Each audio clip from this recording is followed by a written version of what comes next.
Welcome to my channel. মৌহার রান্নাঘরে জানাই আপনাদের সবাইকে স্বাগত। আজ হাজির হয়ে গেছি একটা সিম্পল লাঞ্চ মেনু নিয়ে। গরমে যখন একদম রান্নাঘরে ঢুকতে বেশিক্ষণ ভালো লাগে না, তখন এটা একটা কমফোর্ট লাঞ্চ মেনু। দেখো, আলুর চোখা। শুকনো লঙ্কাটাকে ভালো করে মেখে নেবে, তারপরে পেঁয়াজগুলোকেও ভালো করে মেখে নাও।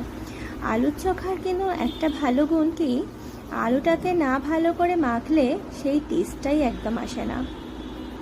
ছোটোবেলার কথা মনে হয় না, যখন এই আলুর চোখা দিয়ে আমরা ভাত খাই? সকালে যখন তাড়াহুড়ো থাকতো স্কুল যাবার জন্য, মা করতো একটু ডাল, আলুর চোখা আর একটা হচ্ছে মাছ ভাজা দিয়ে দিত। আমিও একদম আজকে সেরকমই লাঞ্চ মেনু নিয়ে চলে এসেছি। রেখেছি ভাত, মুসুর ডাল মাখা, যেটা আলু, পেঁয়াজ, কাঁচা লঙ্কা আর সর্ষের তেল দিয়ে।